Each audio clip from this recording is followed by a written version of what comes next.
Dear student, welcome to my channel. Student, आज के इस वीडियो में हम आपके लिए गणित पढ़ाएंगे। और गणित डियर स्टूडेंट, जो हम आपके लिए आज गणित पढ़ा रहे हैं, इसमें आज हम आपके लिए नवोदय विद्यालय और जो बेसिक मैथमेटिक्स की तैयारी कर रहे हैं उनके लिए बहुत ही महत्वपूर्ण है।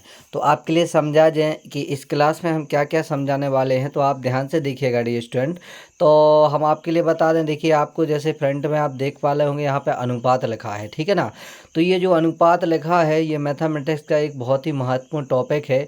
यहाँ पे इस क्लास में हम जो भी आपके लिए बता रहे हैं सभी मैथमेटिक्स के बेसिक टॉपिक बता रहे हैं, जो कि आपके लिए नवोदय विद्यालय की जो तैयारी कर रहे हैं विद्यार्थी उनके लिए तो महत्वपूर्ण है ही।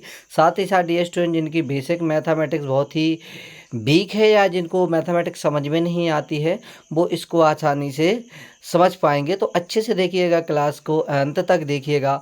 और कोई भी आपके लिए डाउट रहता है तो आप कमेंट जरूर बताइएगा। चलिए ठीक है, तो हम आपके लिए पहले बता दें इसके लिए कि देखिए जैसे यहाँ पे आप देख पा रहे होंगे, पहला अनुपात है टॉपिक। उसके बाद देखिएगा यहाँ पे इसमें नोट्स के माध्यम से सभी टॉपिक लिखे हुए हैं, जैसे अनुपात के प्रकार हैं। तो अभी हम आपके लिए सब एक एक करके समझा रहे हैं, ठीक है। उसके बाद देखते जाइएगा, यहाँ पर अनुपात एवं अनुपात के प्रकार दिए गए हैं, ठीक है। और यहाँ पे आप देख पा रहे होंगे ये मिश्र अनुपात दिया गया है।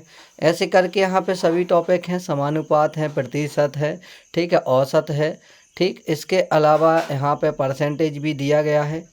और साथ ही साथ डियर स्टूडेंट, जो कि ये आपने देखा होगा प्रॉफिट एंड लॉस का टॉपिक बहुत महत्वपूर्ण होता है, लाभ हानि का, ये भी यहाँ पे आपके लिए दिया गया है।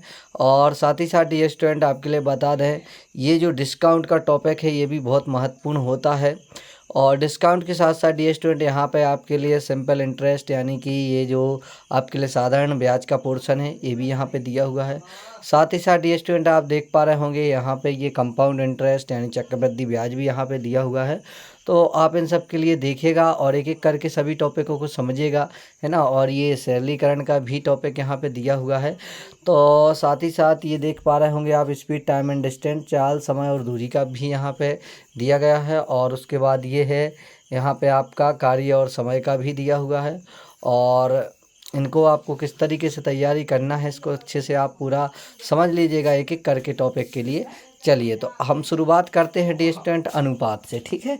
ये जो अनुपात यहाँ पे लिखा हुआ है, इस अनुपात को हम समझते हैं कि ये जो अनुपात है ये अनुपात कहलाता क्या है। डियर स्टूडेंट, आपने अनुपात नाम सुना होगा, तो जो अनुपात है इसको आप पहले समझिएगा, इसकी डेफिनेशंस को आप समझिएगा, उसके बाद आप इसको समझ पाओगे, ठीक है। तो पहले आप देखिएगा ये डेफिनेशन यहाँ पे जो कि यहाँ पे लिखी हुई है कि अनुपात दो सजातीय राशियों की मापों के बीच ऐसा संबंध है जो यह दर्शाता है कि एक राशि दूसरी राशि के कितनी गुनी है। मतलब दो राशियों के बीच में एक संबंध दर्शाया जाता है। इसकी मुख्य कंडीशन ये रहती है डियर स्टूडेंट कि हमेशा दो राशियों के बीच में होता है। और ये भी ध्यान रखना है, दो राशियों में तो होता है लेकिन साथ ही साथ ये समान राशियों के बीच में होता है। जैसे मीटर है तो मीटर का मीटर से अनुपात निकलता है, सेंटीमीटर का सेंटीमीटर से अनुपात निकलता है। और जैसे कोई एज दी हुई है वर्षों में, तो इसका एज है जो एज का वर्षों से निकलता है अनुपात। जैसे हम आपके लिए एक सिंपल एग्जांपल से समझा रहे हैं। देखिए जैसे हमने माना कि एक राम नाम का लड़का है, ठीक है, एक राम नाम का लड़का है, इसकी आयु है 20 वर्ष, ठीक है। डियर स्टूडेंट ध्यान से समझिएगा, राम नाम का एक लड़का है, उसकी आयु कितनी है, 20 वर्ष है। साथ ही साथ डियर स्टूडेंट एक उसका फ्रेंड है मोहन, ठीक है, जो राम का एक फ्रेंड है उसका नाम क्या है, मोहन, उसकी आयु है डियर स्टूडेंट 40 वर्ष, ठीक है। अब आप ध्यान से समझिएगा, एक राम है जिसकी आयु 20 वर्ष है और एक मोहन है जिसकी आयु 40 वर्ष है। अब हमें इन दोनों का अनुपात निकालना है। क्वेश्चन में जैसे कहा जाएगा कि राम और मोहन का अनुपात निकालिएगा, तो आपको कुछ नहीं करना है डियर स्टूडेंट, इनका भाग दे देना है, राम बटे मोहन कर देना है, ठीक है ना। आपको क्या कर देना है डियर स्टूडेंट, यहाँ पे राम बटे मोहन कर देना है। और जैसे ही आप राम बटे मोहन करोगे तो देखिएगा ये क्वेश्चन क्या बन जाएगा। सबसे पहले जैसे राम की आयु कितनी थी, 20 वर्ष, और उसके बाद जो आपका मोहन था उसकी आयु थी 40 वर्ष। ठीक है, तो यहाँ पे देखिएगा आप कि ये जो यहाँ पे लिखा हुआ है इसका देखिएगा आप, ये 0 से 0 कैंसिल हो जाएगा और ये 2 से 2 एकम 2 हो जाएंगे, 2 दूनी 4 हो जाएंगे, मतलब 1/2 बचेगा। क्या बचेगा डी स्टूडेंट? 1/2 बचेगा। 1/2 का मतलब ये है कि जो यहाँ पे आपका ये लगा हुआ है बट्टे का चिन्ह, इसको आप हटा दीजिएगा और अनुपात का साइन आप समझ लीजिएगा। अनुपात का डी स्टूडेंट साइन कैसा होता है, तो इसके 2 बिंदु रख दीजिए, अनुपात बन जाएगा आपका। तो इसका जो आंसर हो जाएगा वो हो जाएगा आपका 1:2। ठीक है डी स्टूडेंट, 1:2 हो जाएगा, आपको बटे हटा देना है। ओके, तो देखिए इस प्रकार हमने आपके लिए बता दिया है अनुपात का, और हम आगे इसको डिटेल में पढ़ेंगे डी स्टूडेंट। तो आप चलिएगा, इसको हम और थोड़ी सी डिटेल में आपके लिए समझा देते हैं अनुपात के इस पोर्शन के लिए।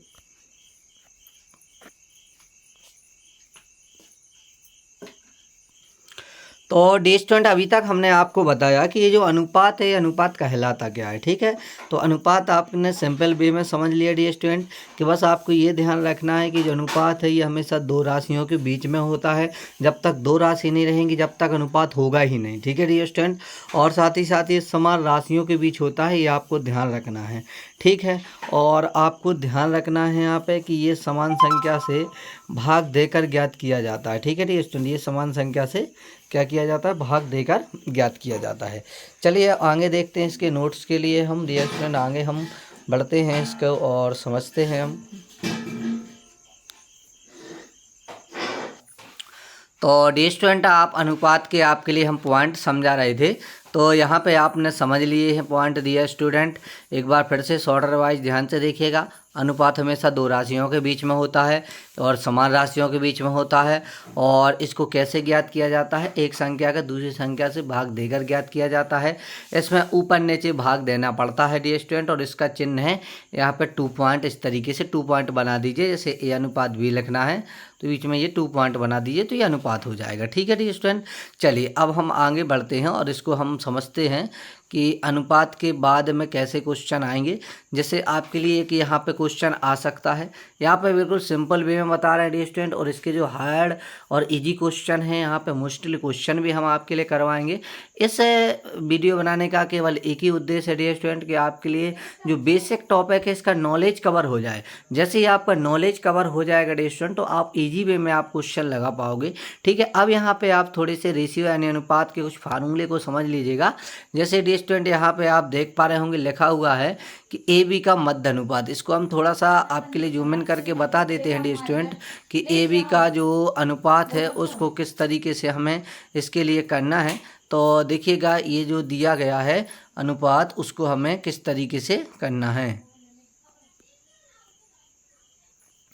तो डी स्टूडेंट हम आपके लिए कुछ फार्मूले बता रहे थे, तो जो को अनुपात का दिया गया। तो चलिए अब देखते हैं हम इसके लिए। देखिए तो सबसे पहला जो आपके लिए यहाँ पे फार्मूला है वो है, देखिएगा किस प्रकार से है आपका पहला फार्मूला, ए बी का मध्य अनुपात। डी स्टूडेंट ए बी का मध्य अनुपात पूछा जाएगा, 2 संख्याएं लिखी रहेंगी, उसमें आपसे कहा जाएगा आप मध्य अनुपात बताइएगा। तो ये होता है डी स्टूडेंट अंडर रूट के अंदर ए मल्टीप्लाई बी। ठीक है, उसके बाद देखिएगा सेकंड है ए बी का तृतीय अनुपात, तो ये होता है b² / a। ठीक है डी स्टूडेंट, उसके बाद ए बी सी यानी 3 अनुपात दिए रहेंगे, उसका चतुर्थानुपात पूछा जाएगा, तो इसको आप लिख देना है b × c/a। ठीक है डी स्टूडेंट, अब आप आगे बढ़िएगा और यहाँ पे समझिएगा कुछ महत्वपूर्ण बातें। देखिएगा आपके लिए बता दें कि जो 1 रुपये है इसमें 100 पैसे होते हैं। 1 मीटर है तो उसमें डी स्टूडेंट आपके लिए बता दें जो 1 मीटर है उसमें होते हैं डी स्टूडेंट 100 सेंटीमीटर। ठीक है, और 1 किलोग्राम है डी स्टूडेंट, उसमें होते हैं आपके 1000 ग्राम। ठीक है डी स्टूडेंट, जो 1 किलोग्राम है उसमें कितने होते हैं, 1000 ग्राम होते हैं। ये बातों को आप ध्यान रखिएगा डी स्टूडेंट। यहाँ पे थोड़ा सा ये नोट्स में ये मिसप्रिंट हो गया है। ठीक है, चलिए अब यहाँ पे हम देखते हैं आगे। तो अनुपात के प्रकार पे आ जाते हैं डी स्टूडेंट, एक एक करके सभी टॉपिक हम आपके लिए समझा रहे हैं। तो ये रहा अनुपात के प्रकार में, पहला होता है सरल अनुपात। तो वह अनुपात जिसके दोनों पाद अविभाज्य हो, एक पूर्णांक हो, सरल अनुपात कहलाता है डी स्टूडेंट। जैसे आपका 3/2 है तो इसमें भाग ही नहीं जाएगा।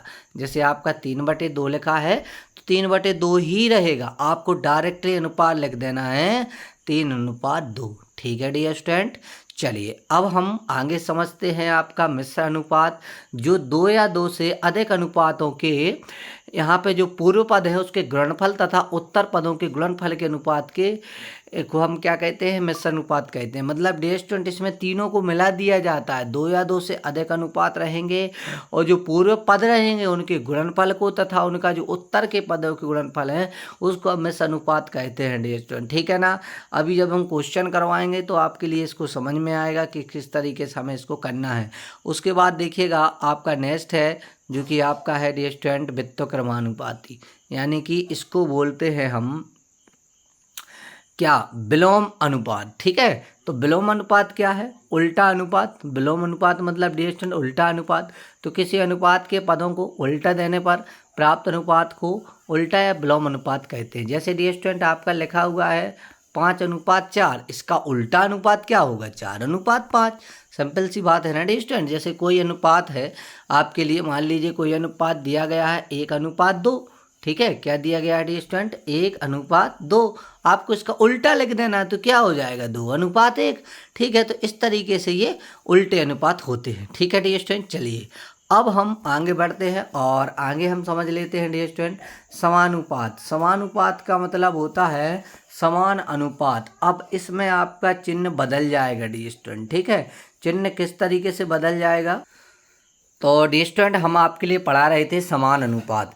समान अनुपात का मतलब है डी स्टूडेंट समान और अनुपात, मतलब इसमें अनुपात समान होते हैं और इसका चिन्ह किस तरीके का होता है तो आप समझ लीजिएगा। इसमें इस प्रकार से ऐसे पॉइंट रहेंगे, पहले 2 पॉइंट रहेंगे फिर 2 पॉइंट रहेंगे, ऐसा ये जो आपका चिन्ह बन गया ये बन गया समान अनुपात का। अब इसका हम एग्जाम्पल समझते हैं डी स्टूडेंट।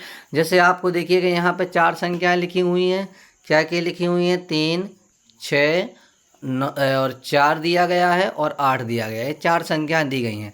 अब हम इनका अनुपात निकालते हैं। पहले इन 2 संख्याओं का अनुपात निकालते हैं। तो देखिएगा इन 3 का और 6 का अनुपात क्या निकालेंगे। आप सबसे पहले लिखोगे 3/6, ठीक है। अब इसको काटोगे आप, 3 एकम 3 और 3 दूनी 6। तो इसका जो अनुपात आया है वो क्या आया है आपका, 1:2 आया है, ठीक है। और उसके बाद जो नेक्स्ट है इसको आप देख लीजिएगा अच्छे से। तो 1:2 हो गया 3 और 6 का, ठीक है। 3 और 6 का अनुपात क्या हो गया, 3 और 6 का जो अनुपात रहा वो क्या है आपका 1:2, ठीक है। और अब हम आगे बात करते हैं 4 और 8 के अनुपात की। तो ये लिखा जाएगा 4/8, ठीक है। 4/8 का मतलब ये हुआ 4 एकम 4 और 4 दूनी 8, मतलब ये भी रहा 1:2। तो सीधा कहने का मतलब ये होगा हमारा कि दोनों का अनुपात यदि हमने देखा है तो एक का अनुपात भी क्या निकला है, 1:2, और समान अनुपात है वो 4 और 8 के, वो भी कितना है आपका 1:2। दैट मीन्स ये हुआ कि जो आपका 3, 6, 4, 8 है इन दोनों का अनुपात इक्वल है, ठीक है डियर स्टूडेंट। चलो चलते हैं, अब आगे हम बढ़ते हैं समानुपात के बाद, ठीक है। तो ये जो अभी तक हमने बेसिक आपके लिए बताया है ये हमने बताया है अनुपात के बारे में, ठीक है ना। आप डियर स्टूडेंट क्लास काफ़ी लंबी हो रही है तो हम आपके लिए थोड़ा सा शॉर्ट में और बता देते हैं, ठीक है। अनुपात के बाद का जो टॉपिक रहेगा आपका प्रतिशत, इसको हम डियर स्टूडेंट नेक्स्ट क्लास में पढ़ाएंगे। इससे पहले आपका ये काम है कि जितनी भी ये PDF है इसका आप पूरा नोट्स बना लीजिएगा। और कोई भी यदि आपके लिए जैसे मिस्टेक समझ में आती है कि ये थोड़ा सा हमें समझ में नहीं आ रहा या कोई डाउट रहता है तो आप हमें कमेंट में ज़रूर बताइएगा डियर स्टूडेंट, हम उसका समाधान करेंगे। और नवोदय विद्यालय की तैयारी करने वाले सभी विद्यार्थियों के लिए बेस्ट ऑफ लक है और अपनी मेहनत कंटिन्यू करिएगा डियर स्टूडेंट। अपना नियम बना लीजिएगा कि हमें नियम से पढ़ना है, मैंने पढ़ना है, इस चीज़ का ध्यान रखना है। पेरेंट्स के लिए भी ध्यान देना है कि हमें इसके लिए पढ़ना है। तो चलिए डियर स्टूडेंट मिलते हैं फिर नेक्स्ट क्लास में, तब तक के लिए जय हिंद जय भारत।